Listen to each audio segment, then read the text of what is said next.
दोस्तों, आपने भी घर के बड़ों द्वारा गर्भवती महिला को ये कहते हुए सुना होगा कि अपना ख्याल रखा करो, क्योंकि अब तुम अकेली नहीं हो। तुम्हारे गर्भ में एक जीवन और भी पल रहा है। अगर इस बात पर ध्यान दे तो आपको एहसास होगा कि गर्भवती महिला के शरीर में दो आत्माएं रहती है। दोस्तों, मानव शरीर में आत्मा या प्राण शक्ति कैसे प्रवेश करती है? इस प्रश्न का उत्तर हमें गरुड़ पुराण में मिलता है।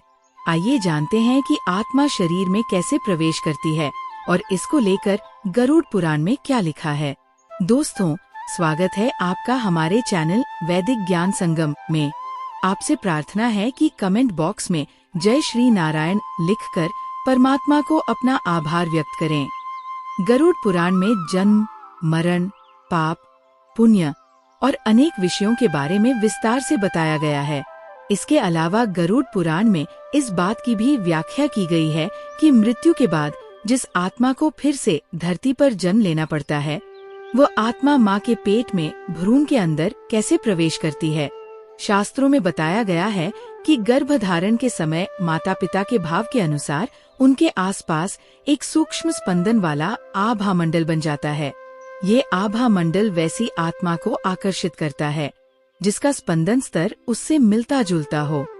जिस आत्मा का स्पंदन स्तर उससे मिलेगा, वही उसकी ओर आकर्षित होगी। आकर्षित आत्मा माँ के गर्भ के आसपास मंडराती रहती है।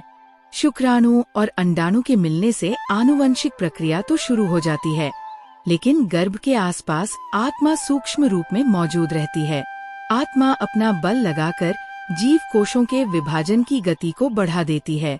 इस दौरान सबसे महत्वपूर्ण अंग जिसका गठन होता है वो है हृदय, और इसके बाद हृदय से बाकी अंगों को पोषण मिलना शुरू हो जाता है। योगिक विज्ञान के अनुसार इस अवस्था में भौतिक शरीर के साथ साथ आध्यात्मिक शरीर का भी विकास होता है और प्राण शक्ति अर्थात आत्मा के प्रवाह के लिए एक संचार का मार्ग उत्पन्न होता है।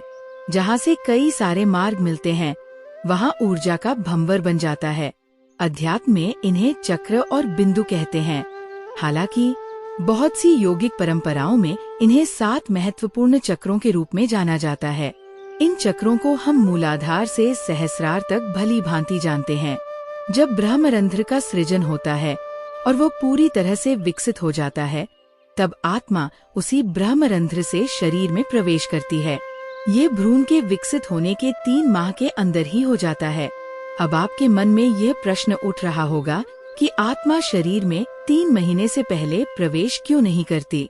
यदि आप इस प्रश्न का उत्तर जानना चाहते हैं तो कमेंट करके हमें जरूर बताएं। दोस्तों, शरीर में प्रवेश करने के बाद आत्मा कुछ समय तक ये जानने का प्रयास करती है कि वह शरीर उसके लिए उपयुक्त है या नहीं।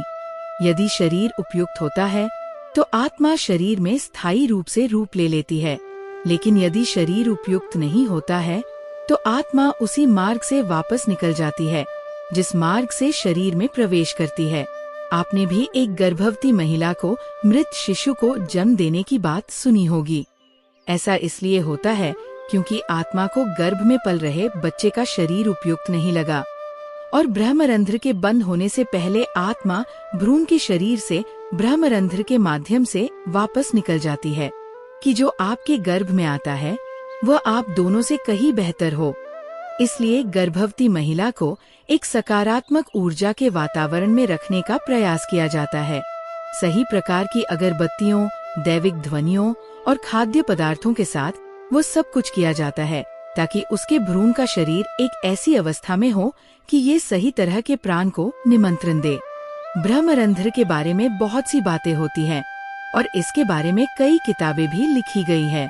उन्हीं से जुड़ा एक तथ्य यह भी सामने आता है कि कई लोग अपने सिर के ऊपर या माथे के बीच में चीजों की कल्पना करना शुरू कर देते हैं।